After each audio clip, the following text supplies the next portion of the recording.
What's up, sad boys? We're blocking Mr. Corey Taylor's beautiful mask. I would not want to do that.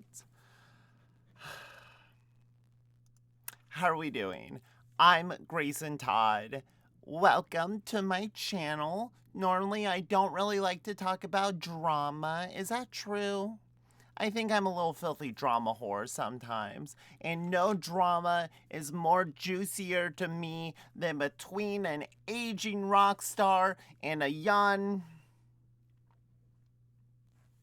So I thought that I would dive into the latest controversy surrounding Corey Taylor and his comments on one Machine Gun Kelly, and I would give my opinions, my voice to the matter, because I am a prominent musical voice with opinions and emotions, and I'm here to share them. There we go. So this has been an ongoing saga, something that I covered somewhat in my video where I compared Corey Taylor's solo rock bluesy country-esque album to Machine Gun Kelly's pop punk debut, Machine Gun Kelly, Tickets to My Downfall. Tickets that I'm sure Corey Taylor has purchased in excess. So I'm going to do a little bit of the quartering here and just read a news article, hopefully with a little more articulation. Can we make it bigger? I think we can. I have the technology. Do you? Boom. There it is. Did I set the cookies? No. Get your cookies out of here. Slipknot frontman Corey Taylor has blasted Machine Gun Kelly, saying the rapper turned rocker doesn't get to run his mouth about bands that have been doing this for 20 years. Ugh. That is true. If you have been a band for 20 years, you are free of criticism. Everything you put out is fucking golden, and no one can ever tell you differently. The war of words started last September. Do you remember? It was last September when Machine Gun Kelly and Slipknot performed at Riot Fest in Chicago. You want to know what I'm really happy that I'm not doing Kelly real name Colson? His name is Colson. Would it be rude if I referred to him as Colson? Is that dead naming Mr. Machine Gun? Did you know that Machine Gun Kelly was a real gangster? He was a real person who actually killed people in the 1920s. I just find that interesting. It's like naming your brand Little Caesar. Kind of weird.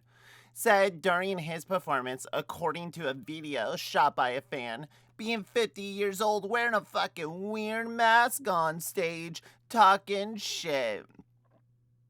Yeah, because Machine Gun Kelly famously doesn't do anything weird or crazy, anything that's just like an aesthetic to get people to go, ooh, oh, what is he doing? That Machine Gun. I thought he was so nice. I thought he was so sweet dating Megan Fotzel. Let me see who chose to be here instead of with all those weird dudes with masks. Really getting, like Slipknot's respected, regardless of how you feel about the band, within the scene themselves, within the metal scene. Slipknot is still highly respected. Even their last album that I didn't like at all still received a shit ton of praise. So I think Corey Taylor has some good grace, and you can make fun of Stone Sour, you can make fun of his solo project, and you can definitely make fun of Slipknot. It's just that Slipknot is such a collaborative effort and such a monumental brand that I don't know what you're trying to do. It's like saying, hey, Apple, you're fucking lame. At least I'm not talking on an iPhone over here. Imagine that. Corey did a verse for a song on on tickets to my downfall. It was fucking terrible, so I didn't use it. He got real mad about it and talked shit to a magazine about the same album he was almost on. Y'all's stories are off. Just admit, he's a little bitter. Machine Gun Kelly tweeted that little gem out. You know, I'm not mad. He's mad. He was supposed to be on this fucking thing. I didn't even want him on it. It was terrible. Anyway, so we went to him. We asked him, could you be on this album? I didn't really want to put him on there, but Travis Barker was like, we gotta have Corey Taylor on here. And I'm like, I'm a dumb young artist. I don't have any thoughts or points of view myself. The comment was apparently referring to what to was who wrote this? I'm gonna find you. It was apparently referring to what from Taylor's appearance on Cutter's Rockcast a year ago. I hate all new rock for the most part. I hate the artists who failed in one genre and decided to go rock. And I think we all know who he is, P. Diddy. He's talking about P. Diddy and his collaboration with Aerosmith for the Godzilla, the movie, the soundtrack. I was like, P. Diddy, Sean Combs, you're better than this. You could do better than Aerosmith. At least I'm not like a fucking aging rocker over here with fucking scarves on my microphone and a wide mouth seat and dude looks like a lady. You know, Aerosmith, the Aerosmith things. In response to Machine Gun Kelly's September tweets, Taylor took to social media to share screenshots of what appeared to be an email conversation he had with Travis Barker, who was the producer on MJ Key's Ticket to My Downfall. He also included the following message. I don't like people airing private shit like a child, so this is all I'm gonna say. This is all we're gonna say. I didn't do the track because I don't like when people tell me, when people try to write for me. I said no to them. So without further ado, hashtag receipts, brah. Hashtag, this is all I'm gonna say about it. Except for all the future times I'm gonna bring it up.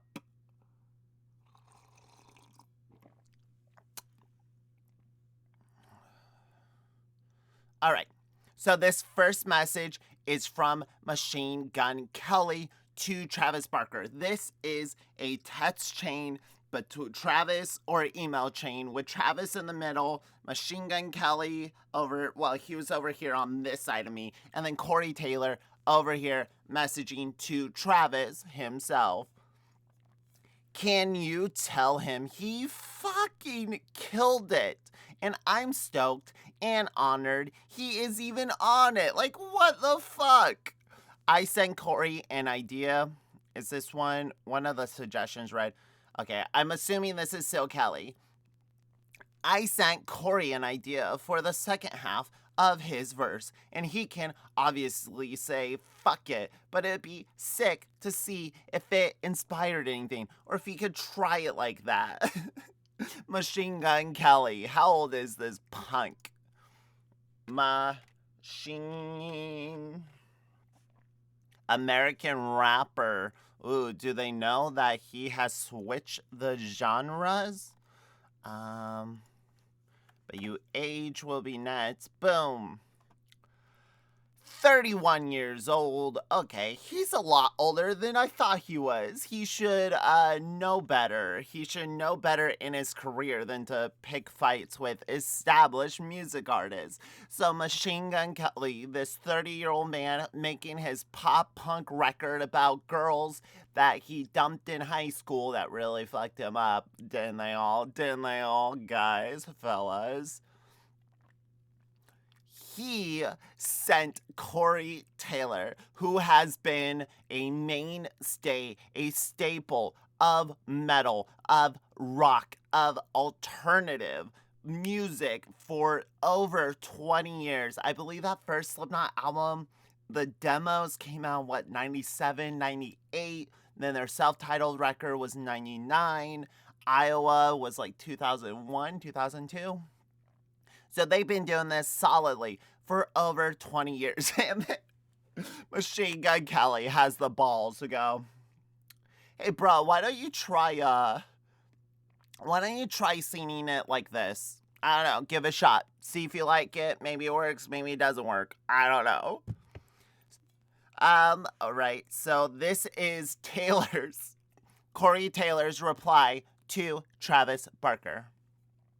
So I listened to the ideas, and to be honest, I don't think I'm the right guy. Nothing personal. I just think if this is what MGK is looking for, someone else is the guy to do it.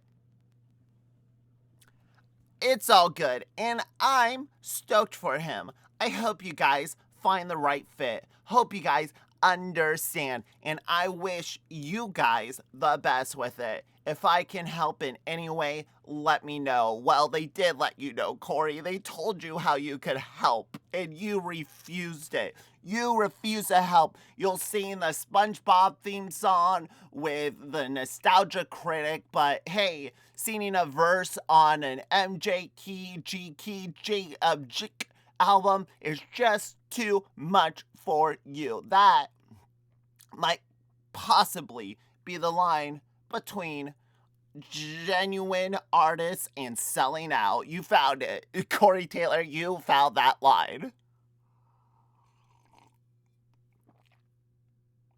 This is the only thermos that's big enough to hold 5 cups of coffee. I don't like the metal taste. Like when I put my, maybe I shouldn't use my tongue. Maybe, where is it? Maybe that's how his tongue got this way. He was licking too much metal. So, you gotta like, and then kind of splashing to your mouth and hope it doesn't scald you, and 2, it makes it in there. So if I have some drips coming off my face, if I splatter some on me, we're just gonna keep going. Pretend like it didn't happen. Cool. Kelly responded to Taylor on Twitter. So Corey Taylor leaked all this shit. Kelly responded to the leak. Basically, your verse was really bad. Respectfully, I was just telling you to rewrite it because it was really bad. Respectfully. But let's do a Britney Spears song cover together. Has Corey Taylor ever done a Britney Spears cover? I must know. No, not capital. Uh-oh. Where is it? There's a mashup. I guess I'll listen to a little bit of the mashup. I don't think Corey Taylor has actually done a Britney Spears cover. But let's listen to this mashup a little.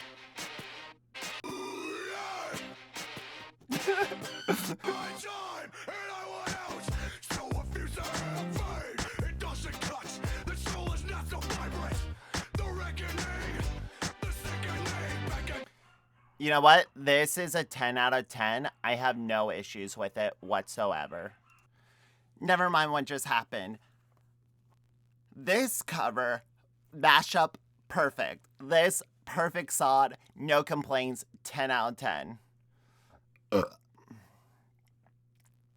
So, I find all these messages really funny. Because it starts off so soft. It's so fucking softballed and private. And you really see how these people talk to one another. Hey, I'm sorry that it didn't work out. I would love to help out with your record. I wish you guys the best. this just isn't really for me. I don't think I'm the best asset for this. Maybe you can get someone else. Maybe I can recommend someone else, and then they can be on the record. Cool, no hard feelings. Cool, cool. Machine Gun Kelly's like, hey, I sent you some suggestions. You can take them, maybe not take them. It's up to you. Hopefully it inspires you. Hopefully you can find a verse within you. Cool, cool. But then when things get leaked, when we're in the public sphere, when eyes are on it, now it's, your verse was really bad. Respectfully, Machine Gun Kelly, was trying to tell you, Corey Taylor, that your verse was bad and you should fucking rewrite it. So you didn't have to be a baby and go tell people that you didn't want to be on my record, because my record is awesome, Corey. The persona, or the switch, the intensity between like private conversations to Twitter, to the publicity sphere, is really telling, and I find kind of funny. During the question and answer portion of his show aboard this year's Shiprocked cruise. I'm sorry, what? He was on a cruise? When was this? Shiprocked?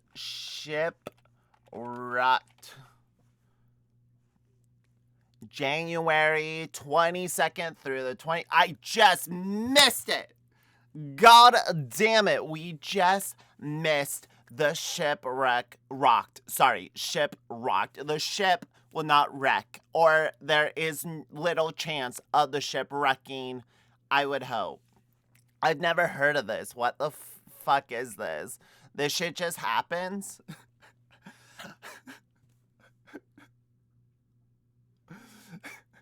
Who is this for? What generation is this for? Is this like older millennials? Like is this millennials version of a Margaritaville? Is this our Dave Matthews Festival concert? Rock hard, vacation harder. Shiprocked.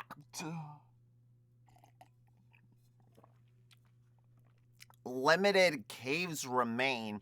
Is that what they call the cabins? They call them caves? God damn it. You have to sell.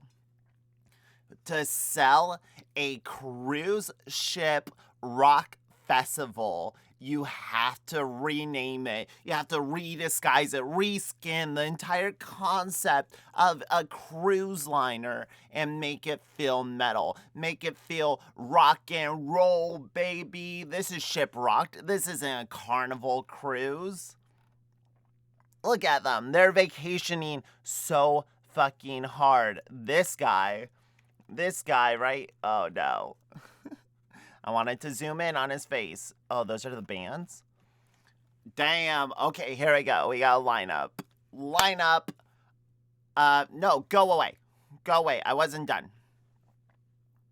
So it wasn't even like Slipknot or Stone Sour playing. It was Corey Taylor on a cruise ship playing his own music. Interesting. Lamb of God, not bad. Lamb of God, LA Solid, not my favorite black metal band, but they have some sick fucking hits. I can't admit that. 10 years, I feel like I know who they are. Have they been around for 10 years at least? Maybe I would know who they are. Afterlife, Avatar, the Avatar made an appearance. Aaron Jones, Bad Flower, Blacktop Mojo, Bones UK. These aren't real bands. These aren't real artists. Where do you get them? Are these just friends of Corey Taylor? The Butcher Babies, Dead Poet Society. See, this one kind of annoys me whenever a band just takes like a literary name or a movie name and just makes it their name. There's no clever twist on it. It's just the name. It's the thing. Like, hey, you heard of that movie? Well, all of us in the band were really big fans of that movie. Like, of Mice and Men, or The Delaware's Prada, Dead Poet Society, Cat in the Hat. Like, if you were to name your band after one of these things, Gulliver's Travels. What's up? We're Gulliver's Travels, baby. It's just silly. It seems silly to me. Unless you named your band. Unless you named your band 1984 and then censored every word in the song. That could be funny. For an entire album? Probably not. Dead Rabbit, Dead Sarah, Escape the Fate, I know them. I don't know what state the band is in these days. I don't know how good or received their last album was, but that is a name I recognize. Eva Under Fire, Goodbye June, Hey, hell, hey. Oh, it's a K. Kaylee I Do. Non-point, they're old. They've been around for a while. The Oxymoron, sick. POD, the people of department stores, I believe it stands for. POD classic has not had a hit song since the 90s, but good for them. And scaring kids.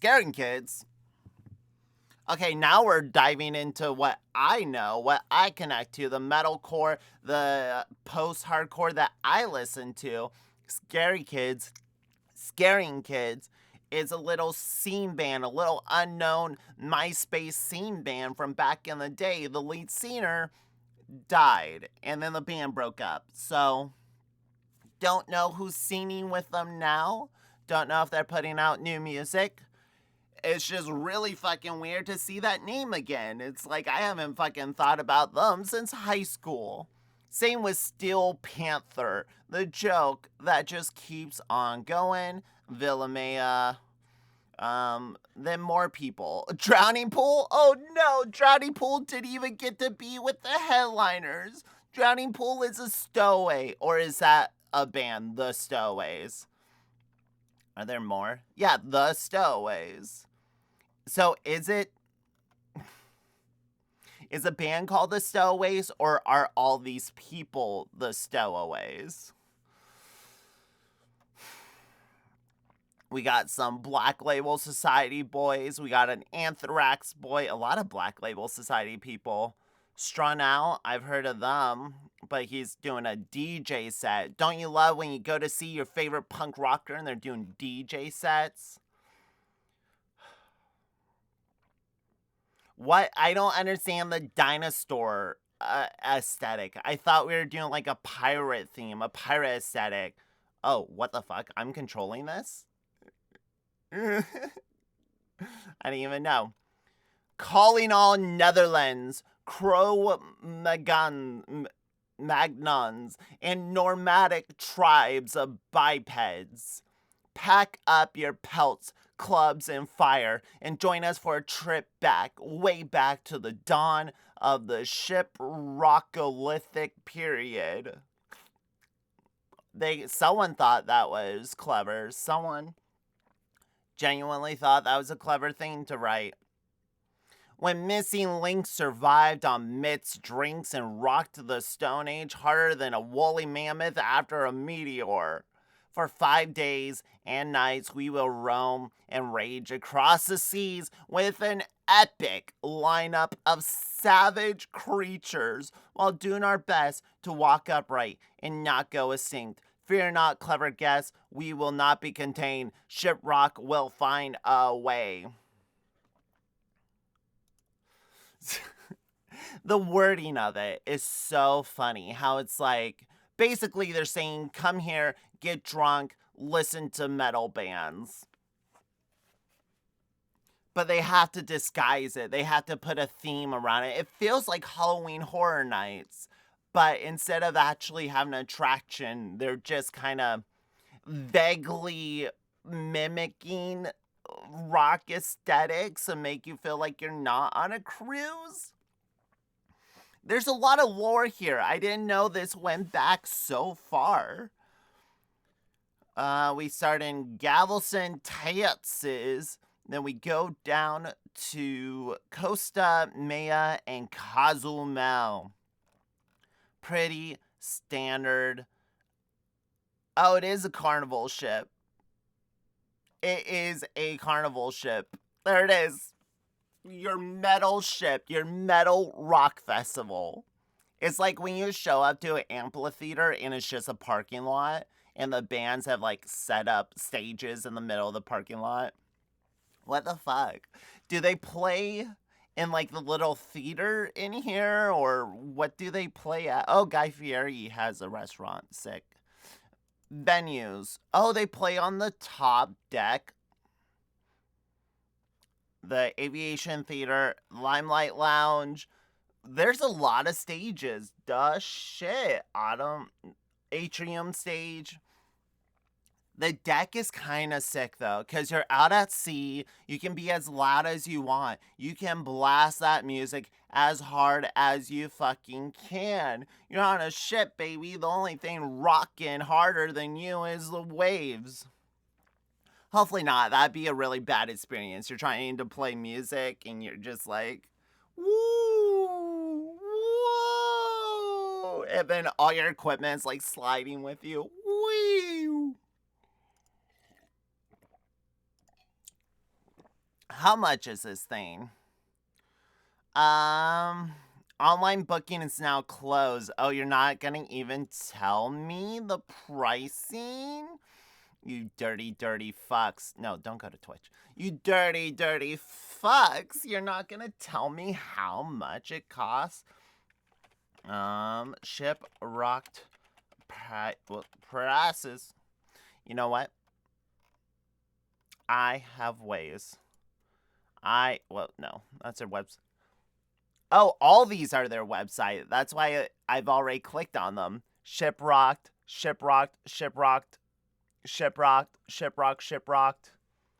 So all of the links, when you type in Shiprocked prices, all the first page results are from the Shiprocked website themselves. Find that a little interesting, considering I think you have to pay for your results to come up before others. We got Ticket Crusader. Let's see if we can just open some of these and try to get a general idea for how much it costs. It's a 2021. Tickets not available. Variety of rooms starting as low as $778 and as high as $10,000 for a VIP captain suite. Holy shit. Nope. So, and then there's like what, $300 of vacation fees on top of that. This is a 2020 lineup. Hellstorm, Alter Bridge, Asking Alexandria. Some of the same bands that are still playing Mice and Men. Called it.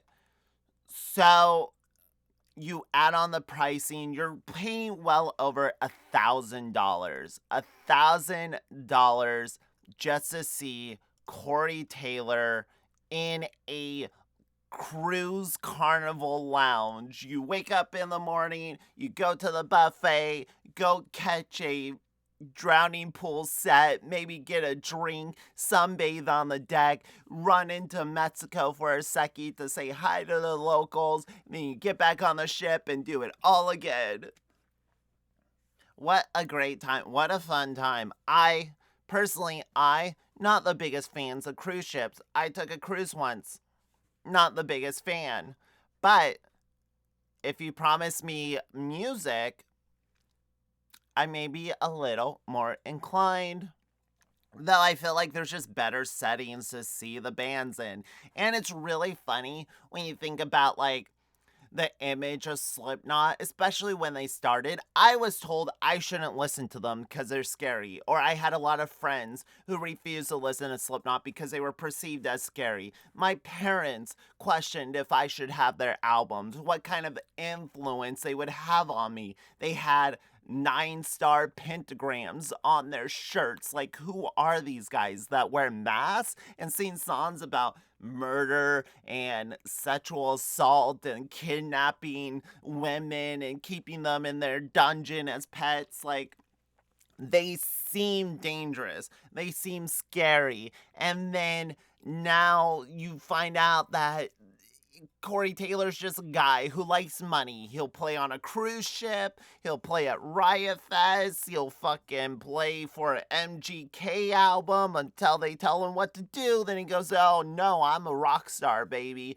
I've been doing this for 20 years. You gotta respect. It starts to feel like Slipknot. It's just kind of like the money maker.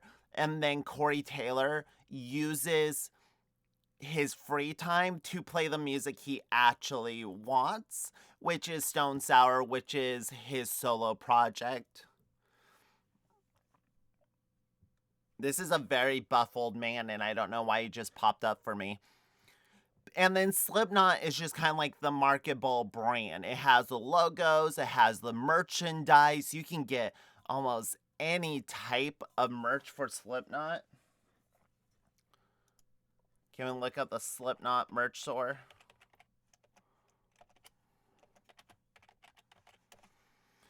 Oh, they have an official store. So surprising. Okay, so just what they have right now on their site.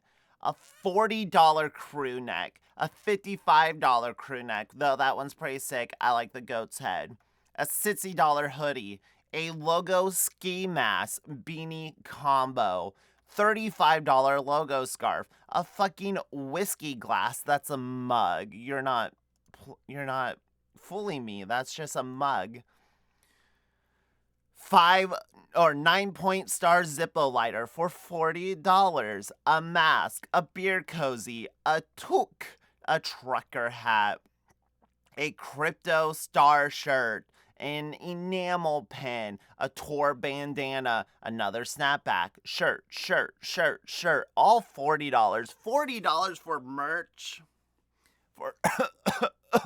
See, it gives me lung cancer to see touring shirts this expensive.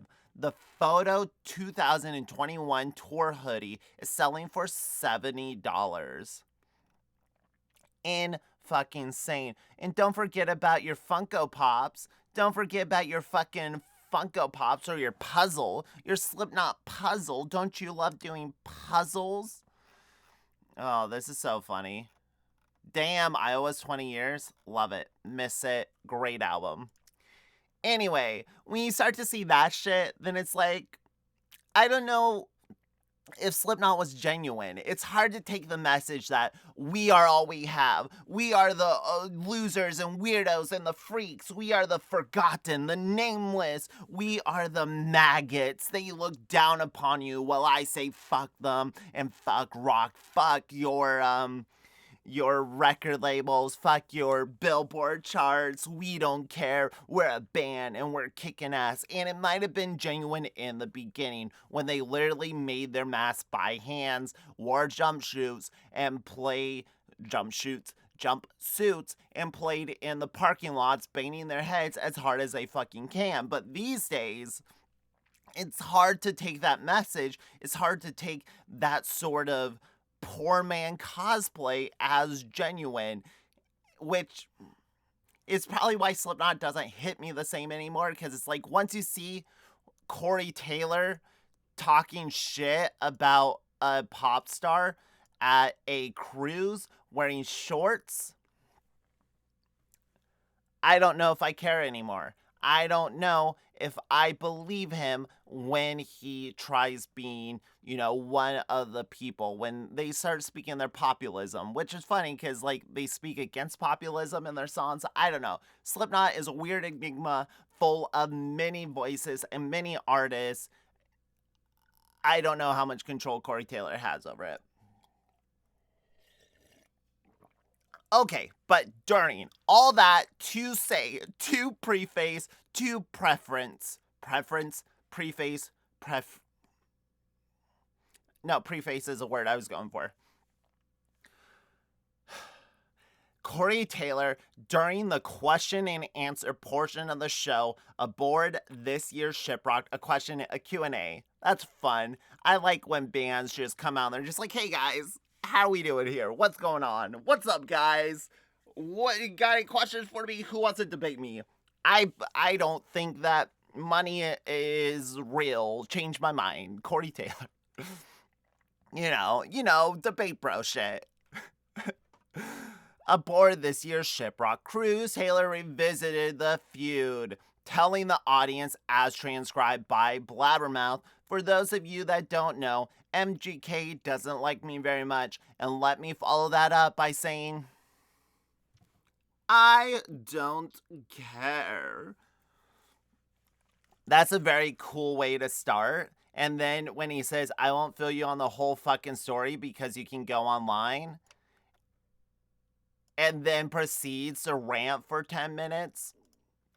A little funny. Now, we could watch the video, and I encourage everyone to watch the video if they want to hear the man himself say it. But for me, I think it's funnier if I read it. And I'm going to read it as dramatically as it reads on the page. I won't fill you in on the whole fucking story because you can go online and look it all up. However, I will say this. He maintains that I started it. The truth is, he started it.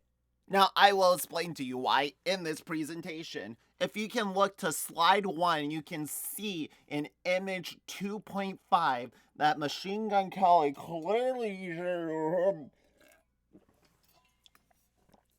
If you don't know, they asked me to do a tune with them. Is that what Corey Taylor calls songs? Oh, you got this little tune ditty? I would love to sing on it.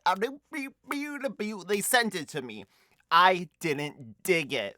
And I tried to do something with it because of my respect for Travis. We all respect Travis. Travis Barker was far better than anything Blink-182 deserved. I think we can all admit that. But I think we can also admit he was at the height of his power in the Transplants. Or maybe the Aquabats. I don't know. I like when he's doing weird creative stuff. Not like boring pop punk bullshit, but... Because he and I worked together before, they sent me these really weird notes, and they wanted me to sing his words, and I just said, I'm not gonna do it. And I sent an email. I posted that email, and I didn't hear back from him. I thought it was done. I lost my place. I was reading. Fast forward to about 8 months, and Machine Gun Kelly is in this weird Instagram live interview with Allie from Spotify. You know Allie. Guys, you know Allie. It's Allie from Spotify. We all know and love the company Spotify, which brings us nothing but the artists that we enjoy and pays them fairly for the work that they have done with the views that they have gained. And Allie is just a trusty employee, an interviewee from Spotify, the company that we all know and love. Nothing against Allie. I'm sure she's a great person. Or maybe she's a piece of shit. In that case, fuck her. In not that case, then sorry, Allie. And then he goes off on this fucking rant about rock stars and comfortable shoes. Comfortable shoes. It sounds as smart as you think it is. But I don't know what his rant was, Corey. You just said he starts talking about rock stars and comfortable shoes. Like, was it right after one another? Was it the same sentence? What was the quote? What did he say? Machine Gun Kelly. Comfortable shoes. Oh, no. All right. I hate your fucking shoes. What shoes do you wear, dude? Hey, Mr. Kelly, what shoes do you enjoy, my guy? No. The state of rock and roll. The state of rock and roll depends on rock stars. and revealed his thoughts on musicians wearing comfortable shoes while performing in front of crowds. His issue in particular, Warped Tour footwear. And when you know it, there were folks out there who felt like they needed to defend their feet. I gotta see some fuck you. I have to, Kelly said about his stage wear expectations. I want some attitude, dude. This is what I fucking hate. I did Warped Tour. I did the Warped Tour like many people before me. I did the Warped Tour. And these people will wear comfortable shoes on stage every day. Can you believe that? Performing and standing on hard surfaces, walking around large amphitheaters, wearing comfortable shoes. Makes me fucking sick. And I'm like, fuck your Nikes. Fucking New Balances, comfy shoes because it makes you feel comfortable. But put on some Doc Martens, put on some fucking Chucks, put on some Vans. It's not about you, it's about the show. You don't look cool, man. I hate your fucking feet. I hate your fucking shoes. I hate everything about you. Your rock and roll's not comfortable. It's uncomfortable. It's a metaphor. Your shoes are a metaphor. I'm trying to take this in because this is like an insane quote that he went to Warped Tour. He experienced all this music, all this band, all this brotherhood, camaraderie, rivalry, different musicians, different times, different fucking venues, whatever, touring, moving, whatever. And his one takeaway is, I'm sick of seeing everyone wearing shoes. I'm so sick of these shoes. Does he not know? God, does he think that Vans, Converse, and Doc Martens are not as recognizable brand names as New Balance? Does he think that Vans doesn't have running shoes? Hold the fuck on. Machine Gun Kelly, you wait for me.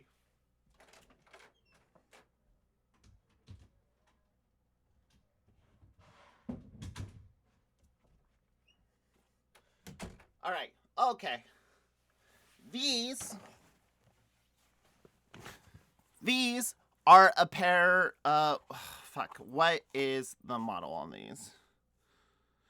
These are the Ultra Cush Vans running shoes. They're hiking shoes. They're meant to be comfortable. They have Ultra Cush soles in them. Something that, hold on, let me make myself bigger. Something that Vans has started implementing in every single line of their shoes. Ultra Cush, as in ultra cushy. They're not completely flat like other Vans shoes, but yet they are still Vans. They have the logo, they have the stripe. So, Machine Gun Kelly, am I not a real punk rocker because I have comfortable Vans shoes, or because this is a brand that you approve of? Is this okay? Are these valid? Because these are some of the most comfortable shoes I have ever owned. Same with my Doc Martens. For him to be like, oh, your Doc Martens are fucking uncomfortable. Rock and roll is uncomfortable. It's like, bro, you gotta work them in. You work the shoes in, they mold to your feet, and then they should be the most comfortable shoes you have ever fucking worn. This is a truly bonkers rant, and I get why Corey Taylor would take issues to it. It's so silly to be like, fuck you and your Nikes. Wear Vans like a true anti-populist. Wear Vans and Converse like a true punk rocker. It's like the aesthetics of punk without ever understanding it.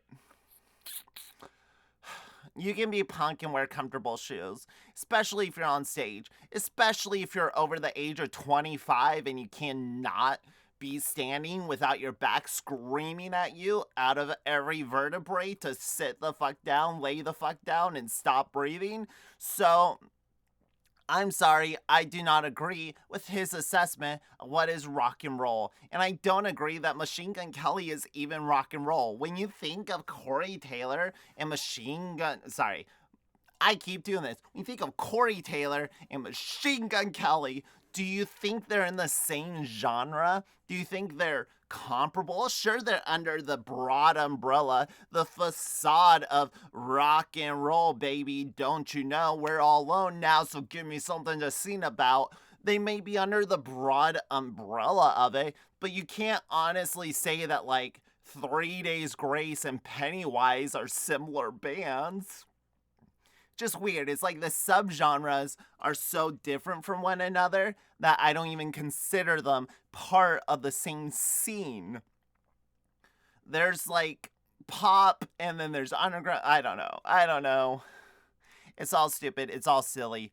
But that was the rant with the shoes. That's what he's referencing right here. And he goes off on this fucking rant about rock stars and comfortable shoes. It sounds as smart as you think it is. I mean, spit was coming out of his face. And I'm watching it. And I'm going, you fuck. I like that. That's his response. Corey Taylor sitting at home in his $1 million fucking house, seeing Machine Gun Kelly getting interviewed going, you fuck, you son of a bitch, I wear whatever shoes I want. I've been doing this for 20 years. I can wear whatever shoes I fucking want. You've been here for 5 minutes, basically, and you're gonna fucking run your mouth about bands that have been doing this for 20 fucking years, like in the mud, in the dirt. They're gonna wear whatever the fuck they want. You're gonna walk in here with your fucking black ton. Oh no, I didn't switch it back.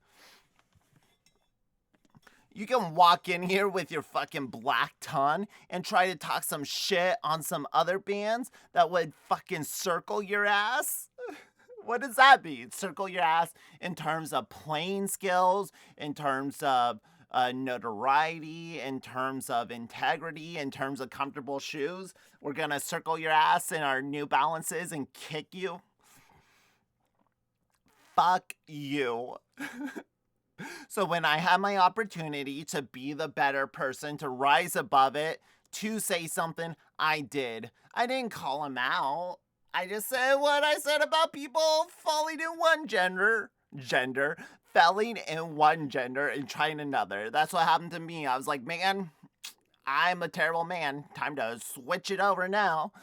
I said about people falling in one genre and sliding over to another, and that it upset him. Weirdly, we're in Chicago on the same show, and we're playing basically at the same time. He wasn't happy that there was a lot of people at our show, and I do mean a lot. And I do mean a lot. I think there was a path that Corey Taylor could have taken where he doesn't look like a douchebag. Corey Taylor's trying to seem like the hero. He's trying to seem like the people's person. Like, fuck you for telling me I can't wear comfortable shoes. I've been doing this for years. I'm grounded. I'm real. I'm true. But also, I think he was just jealous because more people were watching our band instead of his. I think Corey Taylor, in the beginning, when all this happened, if he was just like, hey, I tried to work with Machine Gun Kelly. I tried to do a song. It didn't work out. He has his story. I have my story. You can choose who you want to believe, but I hold no harsh feelings for him.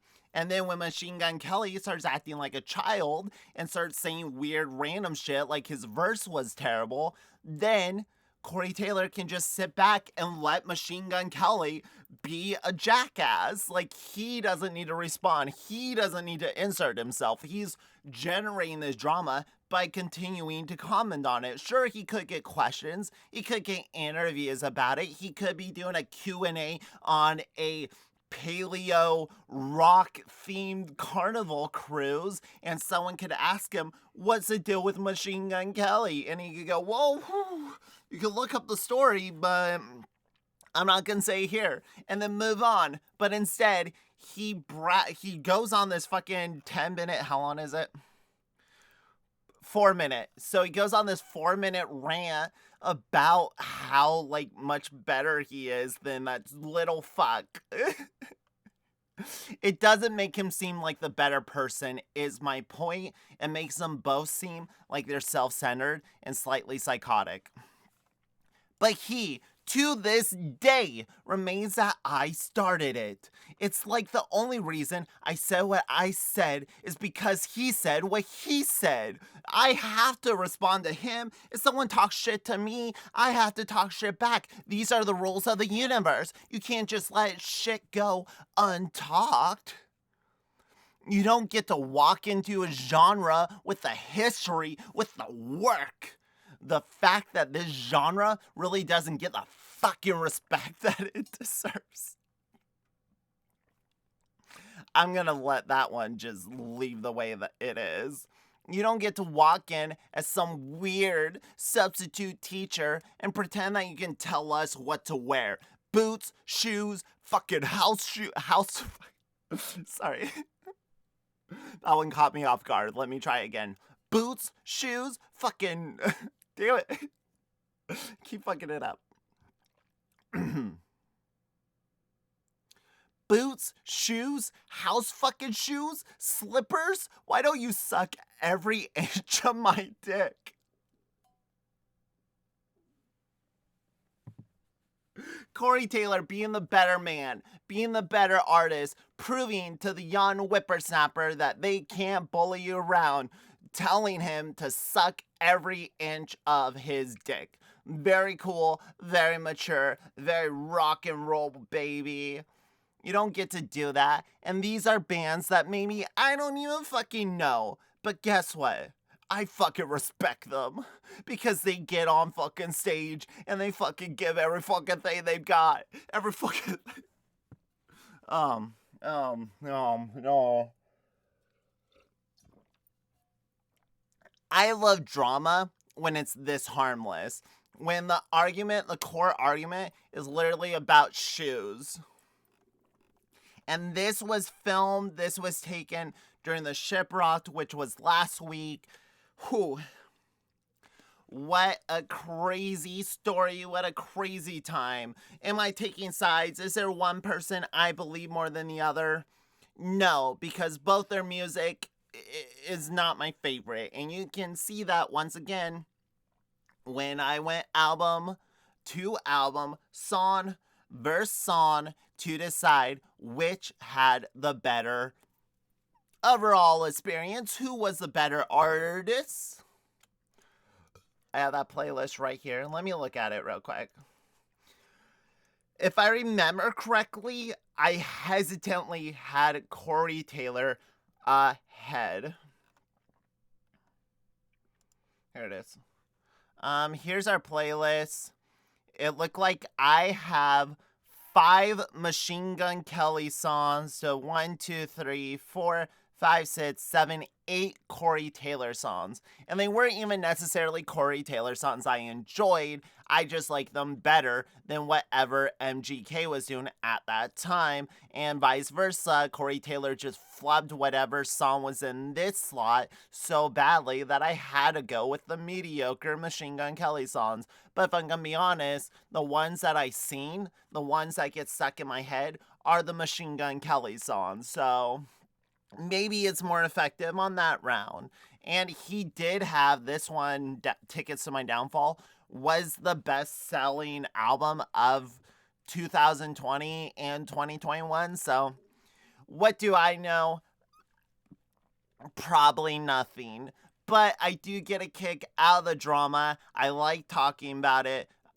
You haven't seen, I'm so dumb. I'm so bad with this. I have this up. I was talking like it was on screen. It wasn't on screen. Forgive me. So, what do I know? Maybe Machine Gun Kelly is a genius. Maybe Corey Taylor is a big baby. Maybe vice versa. I think both these men are far too old to be spewing this stupid spatty shit. So it's not like they're gonna ruin their careers. It's not like they're gonna lose money over this. If anything, they're just gaining more publicity. If anything, they're just maintaining Corey Taylor's name. MJGK is probably bigger with the youth, is probably the bigger name overall, and Corey Taylor is either perpetuating this to keep his name relevant, or he just has that big of an ego where he literally cannot let it go. Either way, I find it hilarious, and I look forward to reporting on any updates that may come in the future. If you like this video, then please give it a like, I guess, is how you would do that. Subscribe to me, and I will cover more musical drama, more musical news, and I will always give you the full integrity of my journalistic opinions, because I, if anything, have integrity, unlike these two degenerates behind me. I'm Grayson Todd. Thank you for watching. Listen to some good shit, and I will catch you on the flip side. Take it, Swayze. Toodles.